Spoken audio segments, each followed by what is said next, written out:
Now, I've had a few requests for this one by managers on their free hit in Game Week 33. So that's exactly what you're getting, a free hit draft.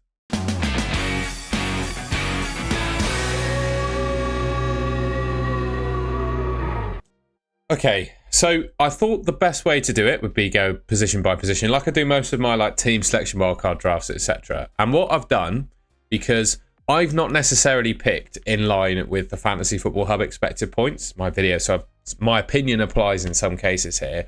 But what I've done is for each position, I pulled off from Fantasy Football Hub the top players for expected points. Just, obviously, if you're free hitting, you only care about Game Week 33. So this is just for Game Week 33.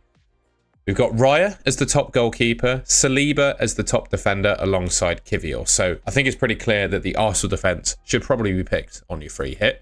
Outside of Raya, you've got Henderson, Martinez, Ederson, who obviously went off injured, so probably can't pick Ederson. I wouldn't pick him anyway, to be honest, but yeah. Anyway, Alisson, who's got Leicester, and then Onana of Man United, but he's questionable now too. Outside of Saliba and Kivior, you've got Guardiola, Munoz, Ruben Diaz and Gahey of Crystal Palace. And yeah, those are your top goalkeepers and defenders. I'll show you who I picked now. So I've gone pretty close to this, to be honest. I've gone for Raya, Munoz, Guardiola and Saliba. And I've actually picked Connor Bradley and Konsa on my bench. Gone for Konsa, just purely the fact he's got a double game. And to be completely honest with you, the bench matters very little because I think pretty much all of the players in the 11 are going to get points because they're likely to start, right? So the bench is pretty forgettable, to be honest. I wouldn't really worry too much about it. I've got Areola, I've got Kudus, who's got Southampton. Depending on how much money you have in the bank, you could go for Bowen as a bit of bench cover, who's got Southampton as well. But for the time being, I went for Kudus, so everyone should be able to afford this team. And yeah, like I said, Bradley and Konsa alongside. I've gone for Munoz because, well, Raya is the best goalkeeper in the game. Don't really need to talk to, well, best goalkeeper in the game. I think the best goalkeeper for Game Week 33. Munoz, despite having Arsenal Wales as one of his fixtures, I just think he's probably, just recently and now, probably the best defender in the game. Like with his sheer just amount of attacking threat that he can pose. And regardless of whether he's going to keep clean sheets or not, I just think he offers so much attacking threat. So I think he's a great option. And of course, he's got the double game week. Guardiola has got the double game week too. Villa and Everton, but I think there's a possibility of a clean sheet there maybe for Man City. And of all of the Man City defenders, I think he's probably the best. And who knows, with Kuzanov coming back from his wedding, I think he went away for a little while for his wedding. He's back now, and well, I think Guardiola could well get some minutes in Game Week 33 at left back. And we all know how attacking he can be at left back. I'm hoping that's the case. And I think he certainly has the edge, at least, over Ruben Diaz. And then I've gone for Saliba. I just don't think it's worth mucking about with the Arsenal defenders. You pick Saliba, who's, in my opinion, has the most expected minutes. Yes, Kivior's a good option. You could look at Timber. You could look at Ben White, who may be returning from injury as well. But I think all of them just pose too much minutes risk for me. And I just picked Saliba, who I think, well, he's going to play both games of the double, and you're not too worried about him. So yeah, that's the back four. Okay, so then we've got the midfielders, and things start to get a bit interesting when we look at the Fantasy Football Hub expected points, because essentially all of the expected points figures you're seeing here are determined by the expected minutes that are fed into this tool. And well, you might agree with what you're seeing here. And if you do, feel free to select other players. But in my opinion, I can't put Martinelli in a free hit draft. I just can't bring myself to do it. He is, according to Fantasy Football Hub, the top midfielder for expected points in Game Week 33, but I don't think I can do it. Next up, we've got Ismail Assar, who I definitely do think I can pick. And I think between him and Eze, I don't think there's anything really in it in terms of points if they play the same minutes. But I do think just Eze's injury record will play a factor over this double-double. Obviously, they haven't had their second fixture in Game Week 32 yet. They're playing 4 fixtures in the space of a week. And Eze, with the hamstring injury record that he has, just not... I think that will come to burn owners at some point. That's something that would worry me. Whereas Sarr, I think, is much more clear in terms of his injury record. So I'd probably pick Sarr over Eze. Then you got Odegaard, Trossard and Rice. I've got to be honest, I'm not massive. There's only one Arsenal midfielder that I'd consider picking, and that's Saka. I know Arsenal have all of these Champions League games against, well, they've got one Champions League game against Real Madrid. And he's not been playing all that much in the Premier League. But I think personally, in my opinion, in Game Week 33, he will get enough minutes that make him worthwhile picking. Crystal Palace and Ipswich, I'd say, suggest that's a good couple of fixtures. He's on penalties for Arsenal.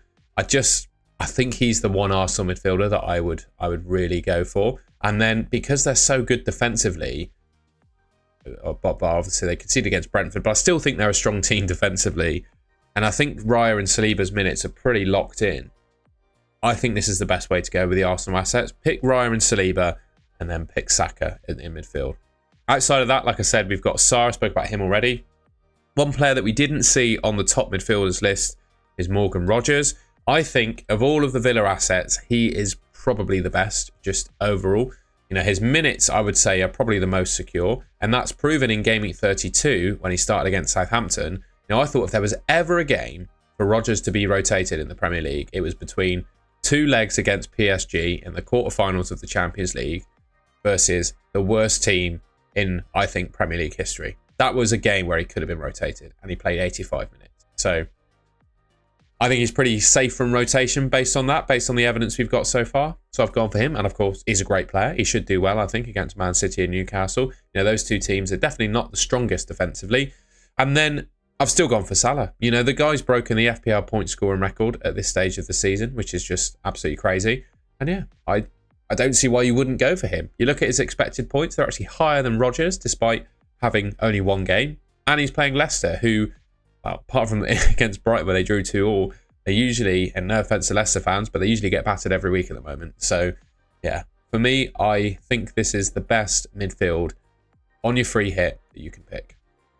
Captaincy for me right now sits with Marmoush. I do think Saka, if he was guaranteed to start both games, guaranteed to play 90 minutes, then I'd say he's the best captain. But I don't think you can say that. You know, there's nothing Arteta has done to convince me that Saka's minutes are going to be 180 across the double. Whereas Marmoush, I think, gets good minutes.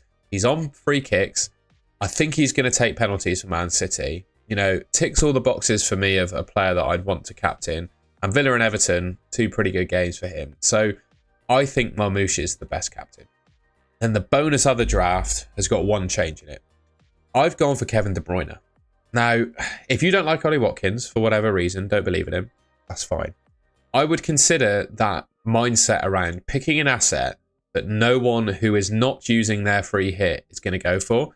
I appreciate, and you can roast me in the comments for it, I appreciate that the rest of the team is pretty template and is in line with what my team looks like and what other managers have done. But that's only because really they're the best players in the game right now, and I just don't know why you'd want to differentiate from them. But I do think there's 1 or 2 spots that are open for some real punts on your free hit. And for me, I think the 2 players you could consider on your free hit as punty are De Bruyne and Watkins. And in fact, you know, if you wanted to, there could be a draft you put together where both of them appear in it if you really wanted to take a risk. But for me, I just wanted to show those 2 players and a couple of drafts you could pick to put them in, basically. Like I said, if you're on your free hit, you can't just pick 11 differentials, I don't think. That won't work for you. You need to pick players that you believe are going to score the most points. And for me, these players are going to score the most points. And then you need to chuck in 1 or 2 differentials that people not on their free hit will not be picking. Categorically not be picking. And I don't see anyone out there, I don't think, that will use a free transfer. I don't think you should use a free transfer as well to bring in Ollie Watkins or Kevin De Bruyne. Now, Ollie Watkins' minutes are too uncertain, I think, for managers using free transfers. Kevin De Bruyne's minutes are also uncertain, and his injury record carries that uncertainty as well. But I think if you're on your free hit, again, you have a unique opportunity to pick 1 or 2 nice differentials. I think those guys tick the box. All right, well, that's the end of the video. I hope you found it useful. I don't know how many managers watching, well, who view my channel will actually be on their free hit in Game Week 33. But I was on a live stream, well, on my deadline stream and reacting to Game Week 32 so far. And I've had, well, a number of people ask me to show me their favourite to show them my favourite free hit draft. And that's what I've done in this video. So yeah, if you enjoyed it, I'd really appreciate if you could leave me a like rating. Let me know in the comments if there's any changes you'd make. And if you enjoyed this video and you want to see more content from me, well, great, I really appreciate that. You can subscribe to the Golden Goal channel. Should be just there on your screen. Thank you very much for watching. I'll catch you in my next video.